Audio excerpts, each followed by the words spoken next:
Welcome, guys. We are so grateful and thankful you've joined us for another edition of Around the Table. It's here that we have guests on who are impacting the world for the better. And I am here getting to share the table with some amazing people, really great friends of mine, some mentors, just all around. If you look up wonderful people in the dictionary, you're going to see a picture of this awesome couple who have been changing the world for the better each and every day of their lives. Let's bring up Mr. Al and Mrs. Leticia Perez. Welcome, guys. Well, clapping for ourselves. Yeah, I know this. Good morning, Dustin. Good to see you, my friend. Good morning. Yeah, we are. Thank you for being a part of this. We're going to have some fun. That's the biggest thing, is we are going to have fun today. Fun. The reason we started Around the Table is because I want to get back to basics as a family, as friends, as a community, because that's something we desperately need. We have missed the point where we sit down at a table together and listen how each other's days went, and also feed into each other what we need to hear and maybe learn something new. So I have brought together some important people out in the industry of life who has been through some things, started their own business. They've brought in faith into their steps of life. They've done so many different things. So I am glad you've pulled up a chair and joined us around the table. But we like to start with something fun here. I don't want to just go into all serious stuff. So this is Around the Table. So let's set the scene. It's a dinner party. Who would you invite to your table, and what are some specific dishes that you love that have to be shared at that time of getting together? That was a tough one for me because I'm the extrovert, so I'm like, I can't leave anyone out. And so I thought, well, of course you got to invite Jesus, right? Because No, yeah. Wouldn't, right? You'd strike you down if you didn't. But then, you know who I would invite? I thought, this is so cool. Everyone talks about Deborah in the Bible, warrior Deborah. I was like, no, JL, I would invite her to my table because I can drive a tent stake through someone's head. I'm like, I want to get to know you, girl, and you can have whatever you want to eat. Yeah. Imagine if the dinner wasn't that good. Then she just went, boom. That's why I'm letting her pick what she would want to eat. I don't know. I've always, when I read that story and I read her story, I thought, well, you know what? She was, people were like, well, she was real sneaky. So I said, no, she was wise. She was wise. And she had to know some things to be able to pull off what she just did. And I just thought, it's those people, the ones that are below the, the headliner up here, Deborah, but then there's, yeah. And I'm like, yeah. I would love to just sit and converse with her. I like that. Wow. It's a pretty theological answer. Yeah. I was thinking like A-Rod and J-Lo. No, oh, hey, we're waiting for them. Yeah. We're waiting for them. You know what? You know who I would want at the table, quite honestly, because my kids spend a lot of time all over the world. I don't have my kids right around us all the time. My 4 kids, my son-in-law, daughter-in-law, and my granddaughter. I would pick my family. I really would. I would bring my daughter in, bring my son-in-law, my son and my daughter-in-law, and I would get the whole family together. We would be in our courtyard, and we would be eating some kind of comfort food that everybody likes, like maybe some of my chicken enchilada casserole or something like that, barbecuing. But those are the best times for us. So yeah, that's who I would invite. Yeah, that's great. You embody this talk, and that's such a great dad answer too, and grandpa answer. Yep. So I want everyone to get to know you, because there's going to be some people viewing this video that haven't gotten the opportunity to know such an amazing couple. So who are you guys, number one? And I want to know the big question, because we're going to learn that you base so much around this marriage idea. How long have you personally been married? So we've been married 34 years and next month, actually. Wow. Congratulations. About a couple of weeks, actually. In about a couple of weeks, we'll have been married 34 years. So yeah. Hasn't all been incredible and wonderful and awesome, but it's been good. You know, God has been faithful. So yeah, about 34 years. Wow. That's amazing. What attracted you to each other? Can we start off with that and get real? Honestly, being honest, is 1984 silver Camaro. Man. Tell them what attracted you to me. I'm gonna say her sweater. Yeah, that's it. It was so nicely knit. Those are the worst as a marriage ministry, right? Maybe we can edit those two things out, but they're honest. Yeah. But then we got to know each other's personality, and that's what really that's what attracted us to each other. Yeah, personality. See, sparkling personality and great sweaters. This is, and silver Camaro. Yeah. Actually, Dustin, our testimony is not, we fell in love, we got married, and it's been incredible and stuff. Our testimony is really more. We met. We had met at a college Bible study. We're just getting to know each other. Leticia got pregnant. I was scared to death that my mom was going to kill me if I didn't tell her that I was going to marry this gal. And so I said, well, we're going to get married. But God honored that actually. And we did, we said, you know what, we're going to do the right thing. We're going to get married. We're going to raise this young man. His name is Anthony. Mm-hmm. But God really honored that. And, here we are 34 years later. So yeah, that's a little bit more of our testimony. Yeah, that's amazing. And from that, we have the Marriage Well, a business you guys started, and we're going to learn about that in just a little bit. But here's $1 million question. It's what's the secret to a successful marriage? What's the number one tip for marriage? If someone tunes in right now and says, I just need one thing and I'm going to run out of here because I can't take Dustin talking. What's the number one tip? Number one, you know what? You have to have an individual relationship with God first. This is not going to happen if this ain't right. And I think that's even been more solidified in the last 5-6 years. Yeah. Mm-hmm. Yeah, it really is that, and we didn't talk about, hey, if he asked this question, what would we say or anything, but I think we're both really in agreement on that. Is that, Dustin, that for this to be awesome is that this has to be awesome. Mm. I have to be healthy spiritually, emotionally, intellectually, physically, and my wife has to be healthy spiritually, intellectually, physically and emotionally. Sorry about that. But we both have to be pursuing our own health.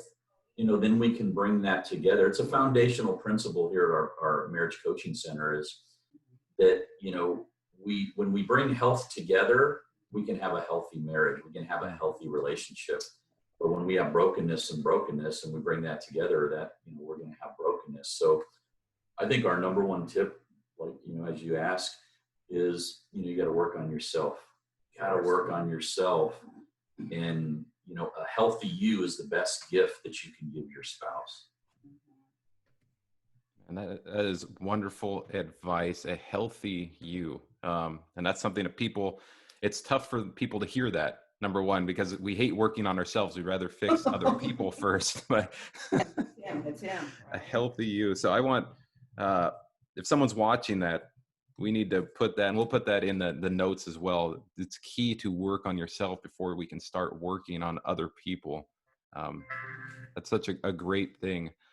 But I'm kind of crossing things together, and I see how everything's intertwined in your own personal lives, and it's worked to this business. So Marriage Well is a company that you guys started, and I hope it's okay to say it's flourishing. You guys have done an amazing job going around Ventura County, and you've made events specifically for couples to have an outlet.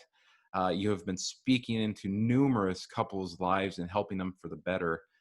So can you talk about where this passion came from to start a business like this? Because I personally, until I met you guys and heard about you guys, hadn't heard of a business like this that was so personal and so one-on-one, that you guys were really investing time, models, and coaching into people's lives. So how did you get this passion, and how did God give you this vision to kind of take this model forward? Sure. Well, Dustin, and again, I don't want to keep saying, honestly, but it really came out of the passion came out of our own brokenness and what God did in our own marriage. I kind of told you the beginning of the story, and the first 7-8 years of that were just not real good. They weren't real good. I was too focused on myself and my career and those kinds of things. And we had 4 kids under 5 right in the beginning there, and Leticia's working herself off, working to be a great mom, homeschooling our kids, doing all those things. And we really weren't working on ourselves, and we weren't working on our marriage. We were just kind of parallel lives. I mean, we were living, we were married, but this is what it looked like. We weren't like this. We were, career focused, and I was focused on the kids, and it was just like, it's all good. But we had a real awakening at about 8 years in. We were living out in Chicago, just not happy. Went there because of my career. It was a great job move for me, but it was terrible for our family living out in the Midwest. And we just had a major breakdown in our marriage, but we reached out for help with a counselor and a pastor that really helped us. And over the next couple years, God really healed our marriage. And coming out of that, we just really had a passion ever since we came to know the Lord, in our, high school, college years. We've always had a passion to help people. And coming out of that, we really wanted to reach back and help other couples. So for many years, and I mean, we're talking about in the mid 90s, where we began just to reach back and mentor couples at our church in Ventura. They began to send us couples just to kind of love on and help and mentor. So we did that in our courtyard for many years, all into the 2000s, and just help people. They would call us, come to the courtyard, and we do our best to try to encourage them and to help them. But then, we started Marriage Well in about 2015. It was coming out of myself finishing working with John Diaz and the YAC Foundation, Young Athletes for Christ. I'd spent 7 years helping John, and God said it was time to transition out of that. I'm sitting in our courtyard and just asking the Lord, okay, God, what's next? What's next? And we always wanted to do something together in ministry, more, I guess, defined ministry. And God began to pour the vision for Marriage Well. Just sitting there in our courtyard, I grabbed my laptop, and it just came hard and heavy. And we just, I just began to capture everything that God was telling me. And it really fell into these 4 buckets that today, all these years later, are the pillars of our ministry. And that is that we would have a marriage coaching center, that we would do the education piece, workshops, seminars, conferences, the education part of marriage, that we would do these crazy fun date night events to give couples good, clean, fun opportunities to go and do some fun things together and connect. And that we would have, we would have an online presence to be able to encourage couples online. And those are, to this day, those are kind of the pillars of our ministry, and how we go out and we minister to couples, and really now beyond Ventura County. That's so good. And I loved what you said. And on this one part, that there was a point where you decided that it's time to reach out for help. And that can be scary for a lot of people. How did you come to that decision? Was your back up against the wall and you're like, this is it, I have to throw a Hail Mary and try to find something that will work? Like, how did you get up that nerve to ask for help? Well, his wife was on the verge of a nervous breakdown. And so he reached out to our pastor, who just happened to be this wonderful counselor also. And, what's interesting is when we went, Al was there to support me. So I remember him telling the pastor, well, I'm just here because she's got something's going on. She's got some issues, but I'm here to support her.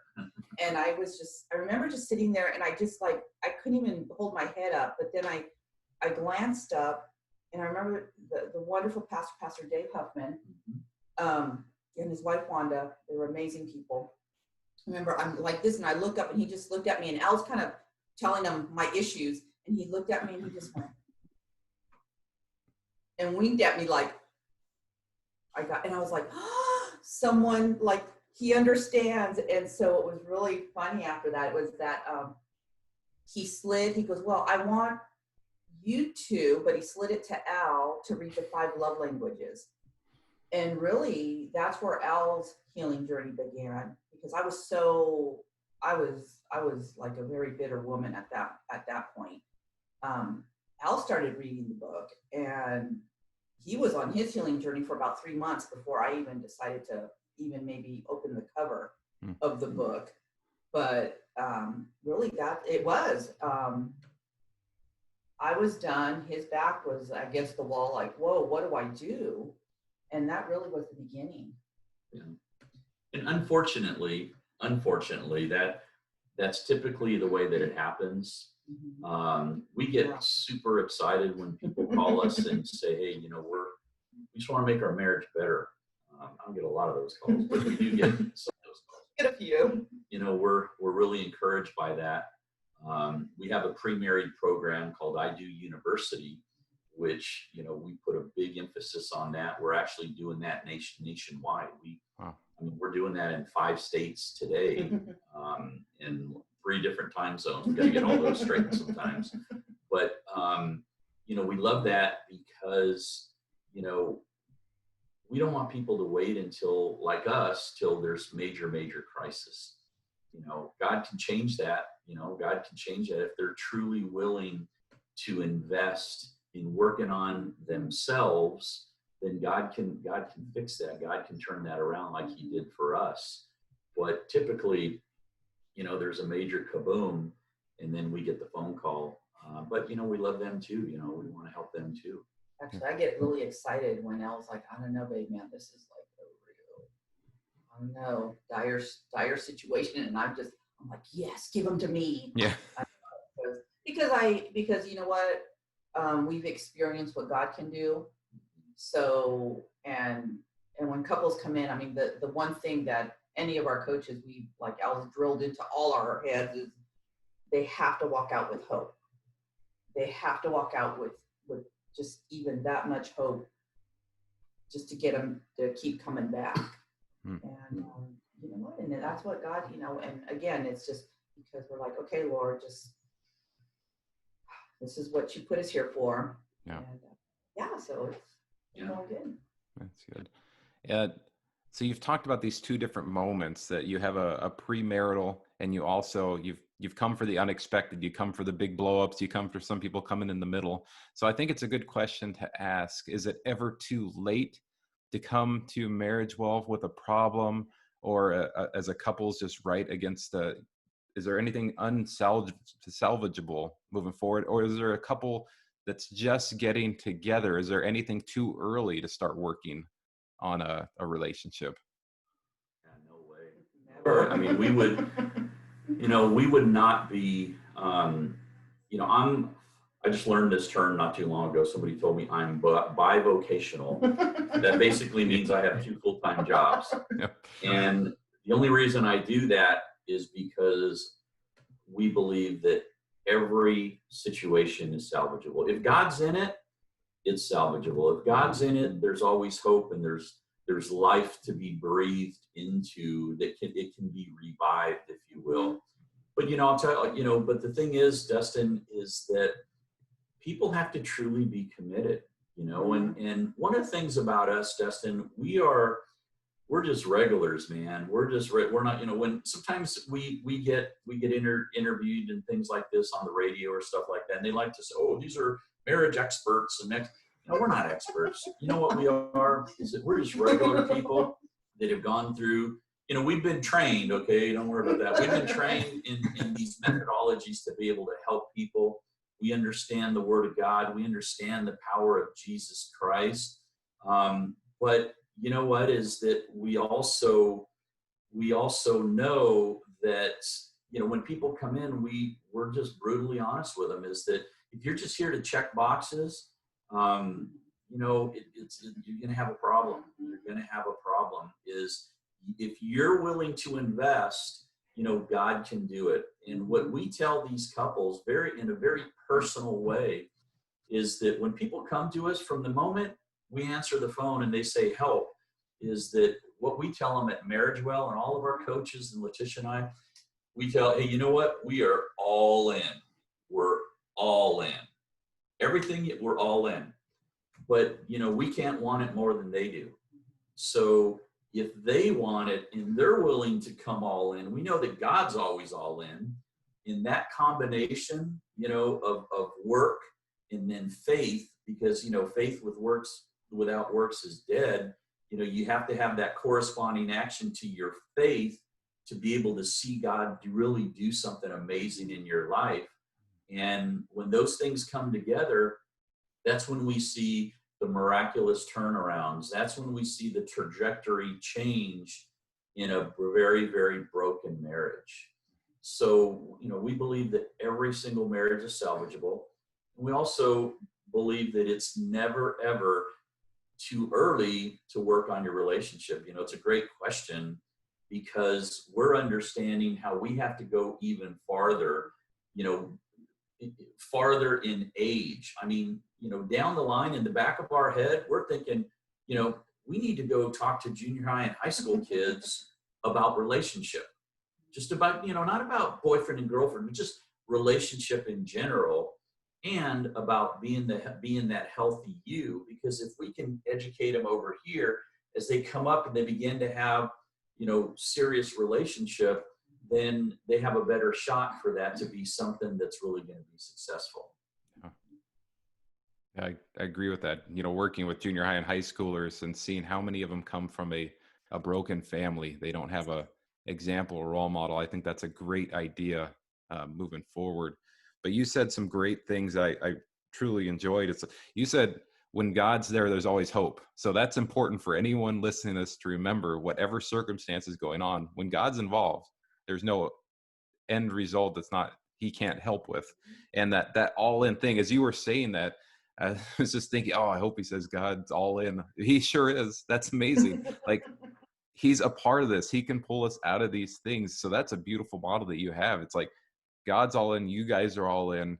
They need to be all in. So when we're ready to bite the bullet and move forward and say, you know what, I need help. I'm ready to start working on it. It's when we make that choice that I think God's just waiting for us. Like, all right, I'll transform your heart now. Let's start moving. So I just want to praise you guys. Thank you for being vessels to help people in that process. That's amazing. But we've learned a little bit about this marriage that you guys have had. We've heard how it started, how you've grown kind of the last few years. It's gotten even closer. Would you trade any of it in, the ups and downs? You know what? We had talked about this a long time ago, and I said, I told him, as hard as it was and that feeling of absolute desperation, I said, no, I wouldn't, because coming out of that, we were two totally different people. And what it did is it really solidified in us that this is first and foremost. And just the depth of our relationship with the Lord was, it just like we went from here to here in just our personal relationship with the Lord, and just the things that we had gleaned from God. It's really interesting because in some of those seasons, the real heavy season, dark seasons, I would always ask God, give me something, just give me something to hold on to. And I'm waiting for a whole chapter of something from heaven to fall in my lap. And this is all God would say. I am faithful. I'm like, that's it? That's all you got? But you know what? God is faithful. He was faithful to us. And, you know, as hard as it was, I would not trade that in for just what we got at the end of it. Yeah. Definitely. You know, I was thinking, Dustin, that we, in 2007 to about 2010, we went through another really tough stint, maybe not in our marriage, but, you know, financially with the whole downturn of the economy, all those things back then. We went through an incredibly tough time that, you know, it's one of those, you know, your question, like to your question, where you look back and you're like, boy, you know, would have I really wanted to go through that? No, but you know, I remember at the end of that season when we were just, you know, barely bobbing our head above water, and we could see light at the end of the tunnel of that. I remember one of the last things that I asked the Lord in that time was, I said, okay, Lord, because, you know, we try to fix all these things ourselves, you know, and, you know, I see God standing there going, oh, when you're done trying to fix it, let me know, and then I'll fix it. But, you know, we want to fix it ourselves, you know, so I spent a lot of time and a lot of energy, and I lost a lot of hair trying to fix this problem, this financial situation that we were in. But, you know, when I finally got to that, that place where I just said, okay, Lord, I've tried everything. There is not one more thing that I can do to solve this problem, to get us out of this situation that we're in. But I have one more request. I'm going to ask for one more thing. And it's my last thing. I said, God, I just don't want to be the same on the other side. Because if I'm the same on the other side, none of this pain and suffering of the last few years would have been worth it.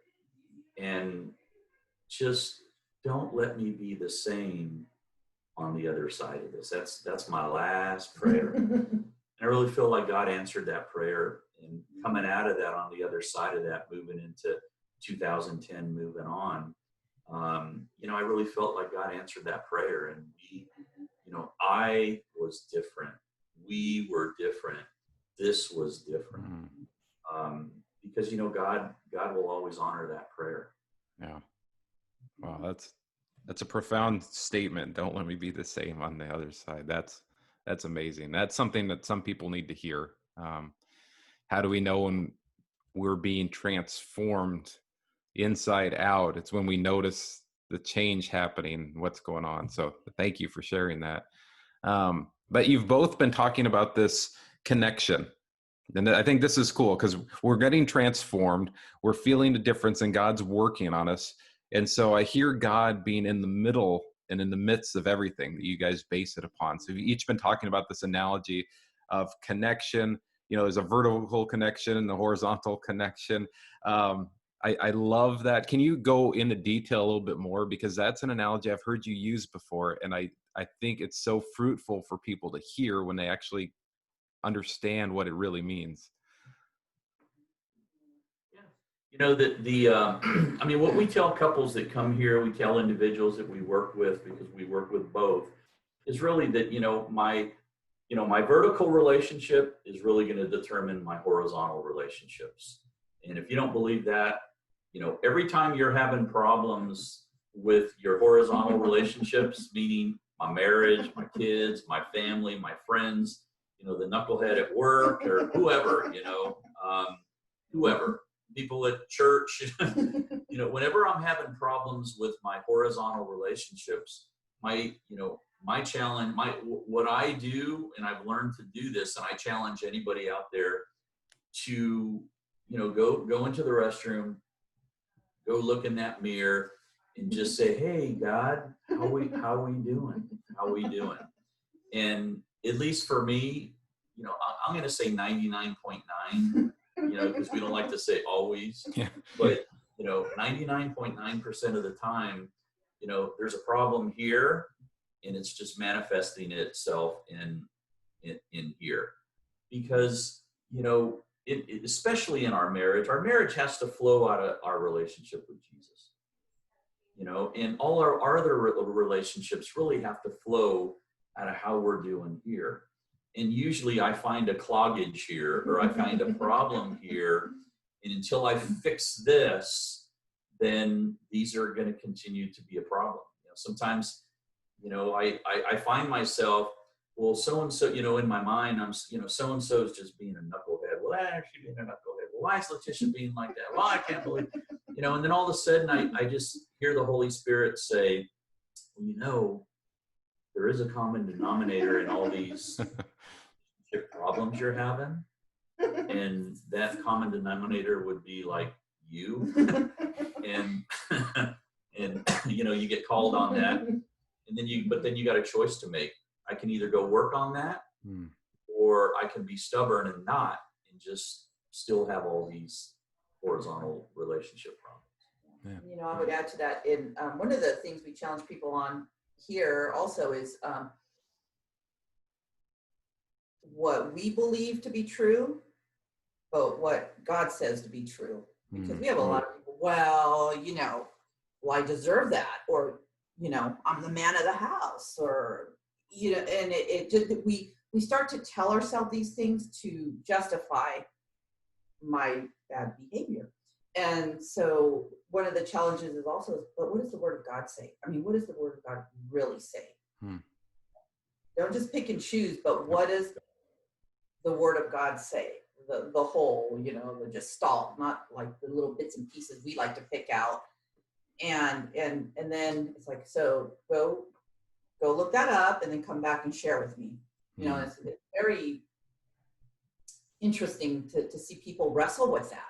Yeah. Because you know what? Because we want our way. We want our way. And so here it's, well, okay, that's great. But what does God say? Yeah. What does God say about this? Yeah. That's so well said. I'm gonna pick on you a little bit more, Letty, because you are going above and beyond. And there's also another business that you have started through this whole thing, and that's the soul care. You are the soul care coach. And not only you're helping transform couples, but now you're really speaking in the life of others and getting to the root of where some of these things have been happening. So I want to know more about this soul care. Where did this passion come from? And kind of what are some of your methods to help get people through what they've been kind of hitting a roadblock with? Well, soul care was actually birthed out of Marriage Well. So Marriage Well, you know, marriage is the emphasis. But we started getting a lot of individuals coming in, a lot of women who, you know, whether divorced, widowed, or just, man, I just don't want to go into another relationship the same way. So my brilliant husband here actually didn't surprise me by starting Marriage Well. Soul care. I'm sorry, soul care. He's like, hey, babe, got a surprise for you. And actually him, Elena, Brian, my son-in-law, Elise was Lisa? But Matthew, you know Matthew. Yeah, he's all right. But so they were there, and you know they were there when I got the surprise of, here's your office, soul care. And but yeah, it was birthed out of that. And so the emphasis is same thing there, is like, it's got to start here first. And let's invite God into this moment we're in right now, and then ask him, Lord, what is it? What really is the root of this? Because everything we go after here is, there's a root. You know, it's most of the time it's not this. The issue is not really the issue. It's usually because I was made to feel something that was rooted over there. You know, so in our past. And so I always call it, well, let's you, me, and God, let's start unpacking. And so what we utilize is the Murray method, which was developed by Mary Murray, dear friend of ours. The woman is like 83 years old, and she kicks our butt every time we meet with her. So, but the emphasis is, let's go find where that little seed got dropped, and then where it started to get, you know, like, oh, because over the years we water, And then guess what? It takes root.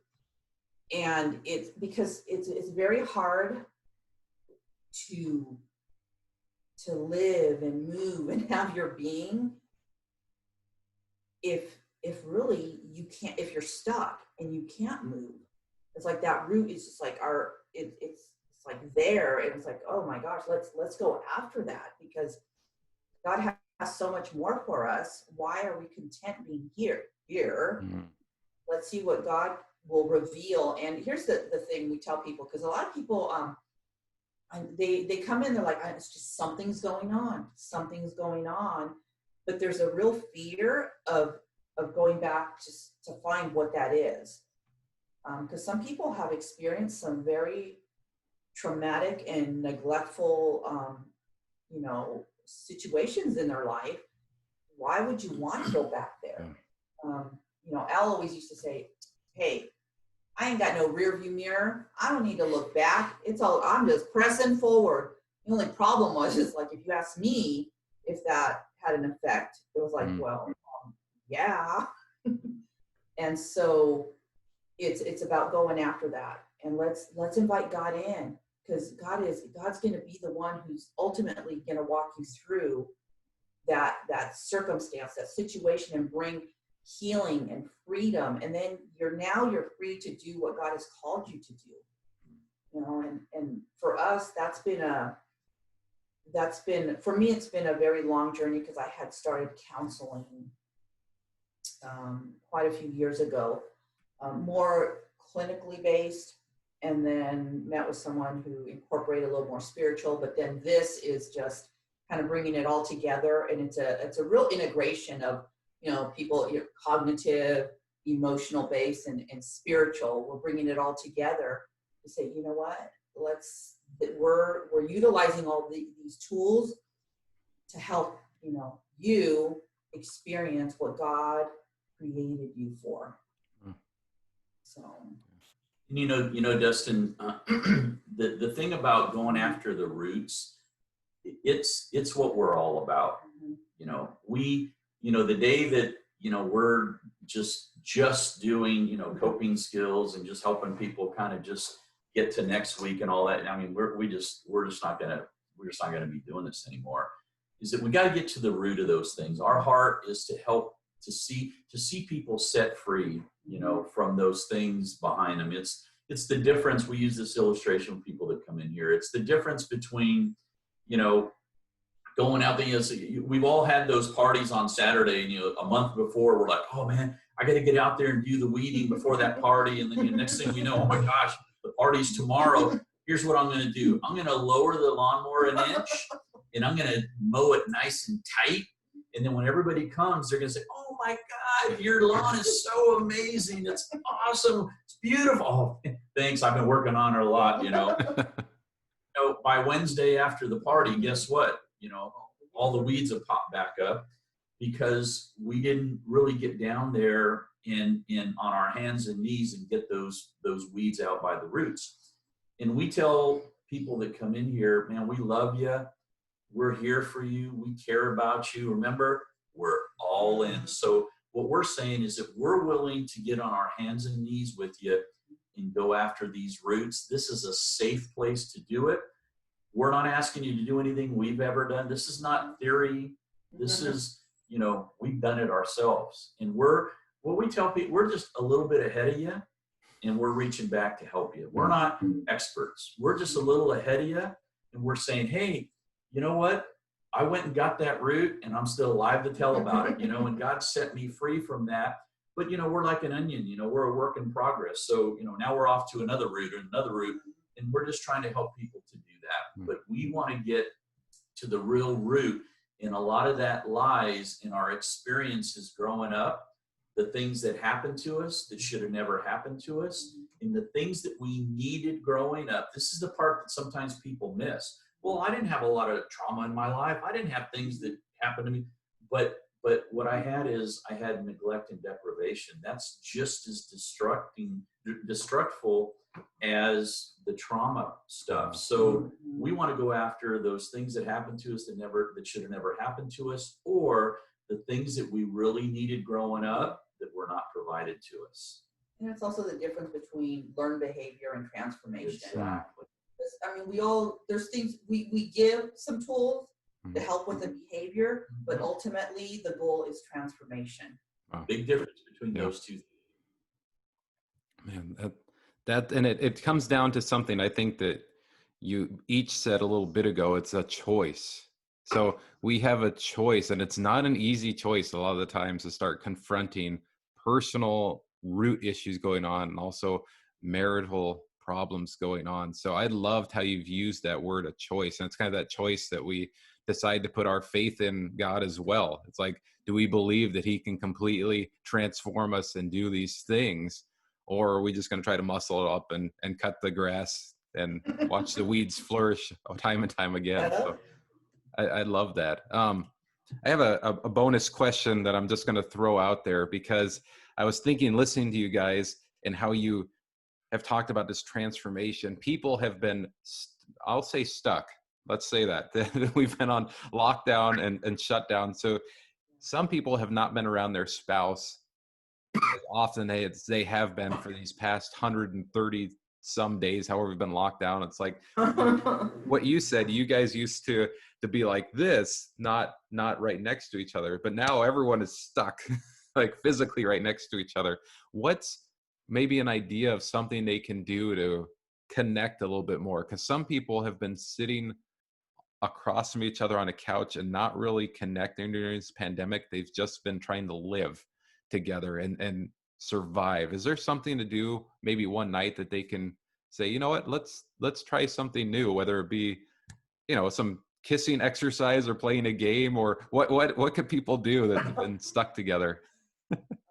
No, I was going to say, agree when they say, I think I'm going to go ahead and work in the office because no one's there. And I'm like, yeah, that's a great idea. No, no, you know what? Well, what she said, to being honest, what she said was what I was thinking too. It's kind of the opposite of where you were going. Well, we're spending all this time together that we're not usually, used to spending. Is there something we can do while we're and we're both thinking, yeah, get away from each other. That's kind of what we're thinking. That's healthy sometimes. Yes. That's healthy.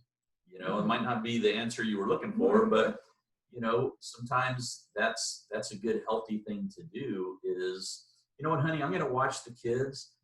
Why don't you go, walk the promenade over at the beach, or do something that for you that you want to do, that you would like to do, and don't feel guilty that we're not together. Yeah, but then when you do come together, early on, it was funny. I didn't realize, wow, we have games. I forgot we had games. The kids are all adults now, so it's like, oh, we have games. So I brought in the Battleship. I haven't played that in forever. I don't like that game because Al always wins. So I'm going to find another game. But then we played Life and Yahtzee. Yeah, we drugged Matthew in and played Yahtzee. And I discovered I have dominoes. I have a big old thing of dominoes. So I'm like, why? So, games, just even just, it's okay to just sit outside and just be. Yeah. Don't get into any deep conversations. Just maybe getting back to what are the things that we used to like to do before life got stressful? What did we, because a lot of times it's not that complicated. Oh yeah, we used to like to go to Disneyland every weekend. We used to like to go to Hawaii every other year. And no, remember those times that we just used to like to play a game or do something fun or garden together or whatever it is. And maybe getting back to some of those things. Yeah. Because what this quarantine has done, Dustin, is it's really brought the water level down. We see that a lot. We've been extremely busy over the last 3 or 4 months. I mean, extremely busy. I think the reason is that this whole pandemic thing has brought the water level down. What I mean is the water level is high when, we're running the kids to, club soccer and club baseball and this and that. And we're running the kids all around. And then the spouse is, working all the time and we're just running around like crazy. Well, guess what? A lot of folks are laid off. A lot of folks aren't working as much. And there ain't nothing to run your kids around to. So what's happened is the water levels come down, and guess what? Now all the rocks are showing. Mm-hmm. But the thing is, those rocks were always there. It's just when busyness of life makes the water levels seem high and we don't see them. We were working with a couple on Monday, and this popped in my head, and we were all like, oh my God, that's so true. Is what, you know, we were using this analogy, and I says, you know what though, I just thought of something, is that when the water level's low, it's safer because at least you can see the rocks. Think about it. It's more dangerous when the water level is high because you're floating around, but you can't see the sharp rocks below you until you reach your foot down, and then, oh my gosh, I just cut my... But at least when the water level is low, oh, I'm not going to step on that. I'm not going to step on that. I can step over those things or get some help.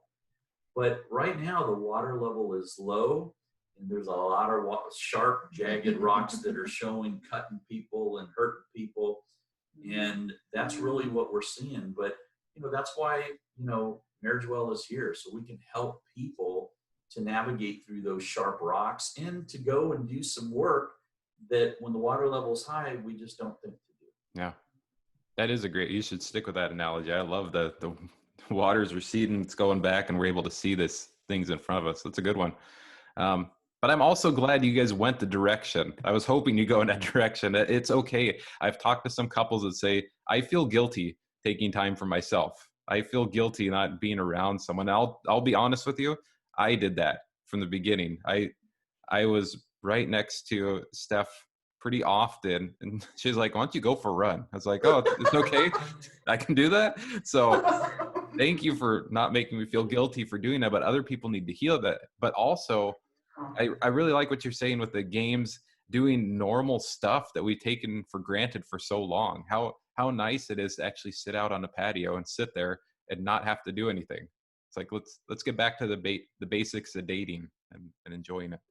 That's, you know, it's interesting because we have this court, you've seen our courtyard, and many times, which we need to start doing, confession time, we haven't really done that lately because we've really been busy, but we need to do that where we would just make coffee in the morning and just go sit and maybe have our laptops out, but we were there together, and then I might go, hey, and then he just puts the screen down, what's up? And then me, because I just come off with random stuff like, I don't know, you know, hey, let's build a birdhouse. I don't know. but it's that just being in that space together and just kind of hanging out. And again, nothing life-changing conversations, just very lighthearted, is good. You know, Dustin, remember that self-care is not selfish. Self-care is not selfish. As a matter of fact, self-care is one of the best things you can do for your marriage. Again, it goes back to taking care of myself, working this so that I have something healthy to offer to my spouse. And that's okay. Yeah, that's so good. Thank you for creating the tagline for this talk. That's perfect. I want to also kind of finish up with this question, because I get the honor of knowing one of your sons, Matthew. You've raised an amazing human being there, and it's amazing that I need people to know pretty much every child in your life is a world changer. They have done something in the mission field. They've gone and done something amazing, or they're currently serving and doing something. How did you raise such exceptional human beings to give back to this world so much? What was the secret in the sauce? You know what the secret in the sauce was in Deuteronomy, when it talks about, you know, you shall talk to your children about the, you know, you will like drill the word of God into them. And for me, it was like when we're driving down the 101, when we're at the grocery store, when we're at the gym, at the baseball field, where it just, every opportunity you have to bring God into a moment, you bring it into, it doesn't have to be this deep theological thing, but it's just you know, whether it's thanking God or, you know, there's an accident and teaching them to put your hand out, let's pray, you know, for the people in that accident, or whatever it is, you know, as their children, you're just imparting the word of God into your children. And you know what? And I'm sorry, children, they're going to be in church. Don't let them decide for their own. They're foolish, so they don't know better. So they're in church. Our kids knew, even when they started driving. Yeah, I'm just telling you this. Service starts at 10:30. I don't care if you get there at 10:29 with 58 seconds. Like, you will be at church. But then there came a day, and here's the thing: as they get older, you have to start releasing them. And I remember when Elle just called them all and said, "Hey, you know what? You have to find your own God. Like, you have to find God on your own. You can't base it off our relationship." So we had released our kids, and 3 of them went a little prodigal. I won't mention any names, but you know one of them. And so they went a little prodigal, and then there came a point where we had to release them, and I nicely kicked 3 of them out on the same day. But you know what? There just comes a moment when God says, you've instilled everything that you possibly could. Did I do it the right way? Did we do it the right way? Oh, gosh, no, we did it badly many times. But God is a redeemer. And when that day comes when God just says, just move. I'm like, okay, Lord, who better to release our kids to than the Lord? And then praying for them. I tell you what, I think our prayer level for our kids, I mean, just the intensity and the frequency of it became more often because they were not making good choices. But you know what? In the end, God's word is true. That, you know what? Train your children up in the way they should go. And when they grow old, didn't say how old, but when they grow old, they will not depart from it. He will always woo them back. He will allow them, you know, if I got to go play with the pigs for a while, but in the end, they're going to come back and just to see what God can do when we, you know what, when as parents, when sometimes we just got to get out of the way and allow God to do what he's going to do. And then, you know, you kind of sit back and you're like, wow. Try not to get all emotional, but wow, God. Oh wait, yeah, that's right. You're faithful. You're faithful. You're faithful. That's right. Yeah. And I think, you know, Dustin, the key thing really that Leticia said is that you know, our kids grew up in the church, very different than how we grew up, but Leticia and I grew up, but we raised these kids in the church.